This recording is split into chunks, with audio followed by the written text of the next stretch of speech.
you'll fit right in. Suicide Squad Kill the Justice League is a game that not a lot of people liked, to say the least. It got a lot of bad reviews, it got mostly a negative response from the fan base, and its peak player base is depressing. But I, on the other hand, I actually had quite a good time playing through the story, playing through the campaign. I actually liked it. I liked it a lot, if I'm being honest with you. I actually have not one, but I have 2 reviews that I released for the game when it first launched. You should go back and check out those reviews. But I'm here to talk about the game again because Season 1 of Suicide Squad Kill the Justice League launched today. And with it comes our very first new playable character, the Joker. One last thing before we jump into the review, and that's for you to hit the subscribe button. I talk about video games all the time on this page. I do day 1 reviews all the time, but I also do other video game discussions as well. But on top of that, I also talk about TV shows and movies. If you're watching this video, I'm assuming you at least care about the Batman Arkham games in some way. I have a video that I released right before Suicide Squad came out. It was a video that was me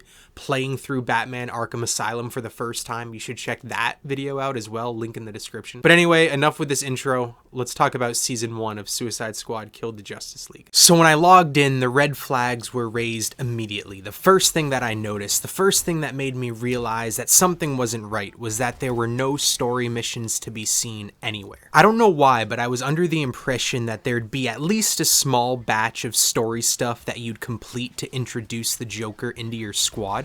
Then you'd have free range to play as him afterwards, but no, that's not the case at all. On your map, you'll see the mission that unlocks the Joker, but it tells you that you can't play that mission until you are fear level 35. What that means is that there's a whole new leveling system this season. You start at 0 and you need to reach level 35 before you even have the chance to play as the Joker. So how do you level up? How do you increase your fear level? You do it by doing the same missions over and over that you've already been doing. It honestly didn't bother me that much when I was playing through the same missions over and over in the base game because I was just having fun. I was lost in the moment. I was just psyched to be immersed in what I thought and what I still think was really fun gameplay. But it bothers me now so much because it's incredibly lazy that with a live service game in their first season that there isn't any new standard mission types. They're just relying on the same old shit. But again, there's nothing new. It's the same old stuff. Escort the truck, help hack, take over the databases,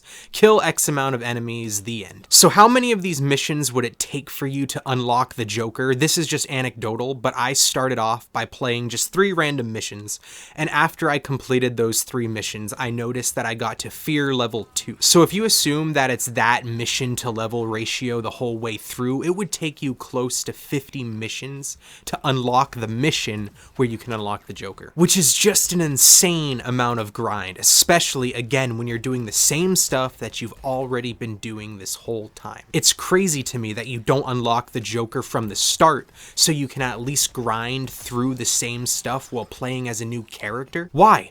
Why wouldn't they let you do that? Well, it's because this game has its very own time saver, the gaming industry calls it. For 1,000 in-game credits or 10 real-life dollars, you can buy the Joker right away and avoid all of that grind. And again, I enjoyed the base game a lot, but when it comes to this game as a live service game, it's like they want to fail at this point, that they know that the end is near and they are just trying to cash in as much as they can while they still can. Now, I already planned to make a video going over the Joker, but I didn't realize how much I'd have to grind before I could do that. So luckily, I guess you could say this is lucky, I already had banked enough in-game currency to buy the Joker so I didn't have to grind for him. So I did do that and I played as him for a few hours, and that's the gameplay that you're seeing now. I'll talk about my thoughts on him specifically in a sec, but first I want to mention the Battle Pass, another aspect where they really dropped the ball in my opinion. If you look, you'll see that you need 1,000 Battle Pass points to progress through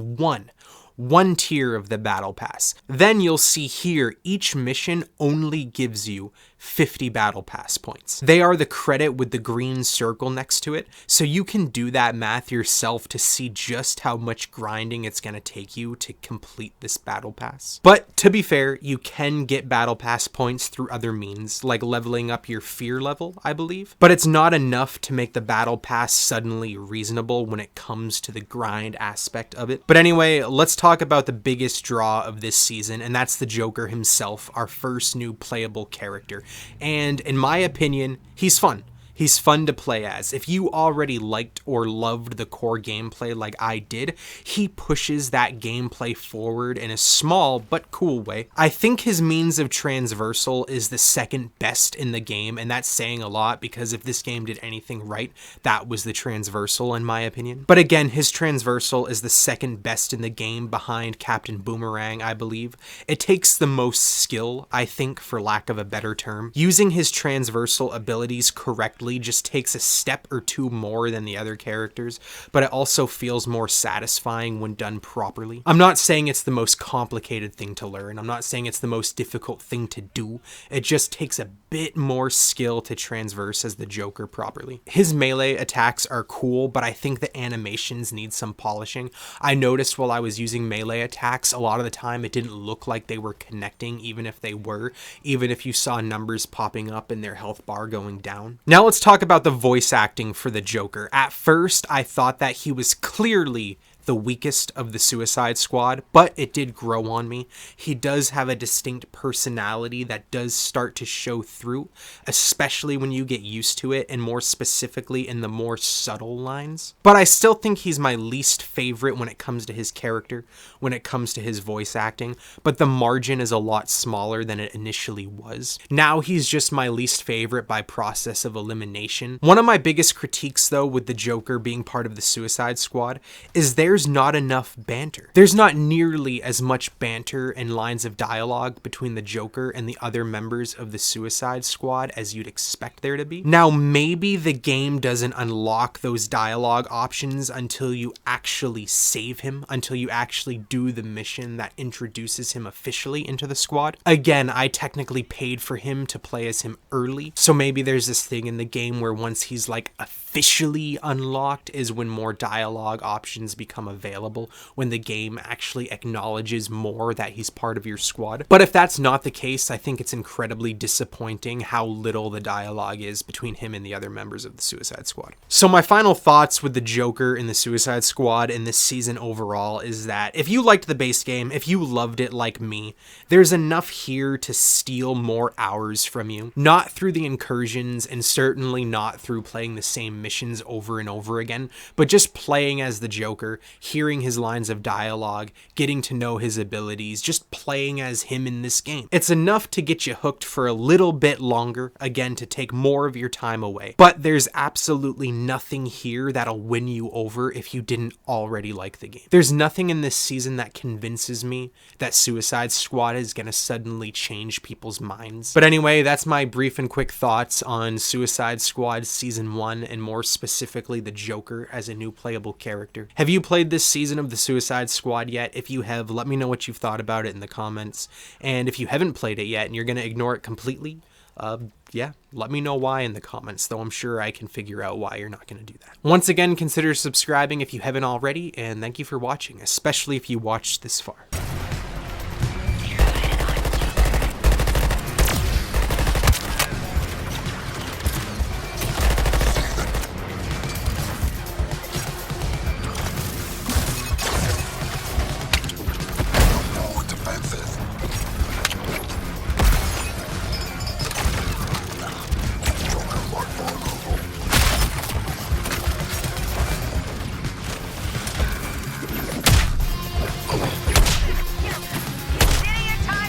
High priority enemy with a hotline to the skull ship.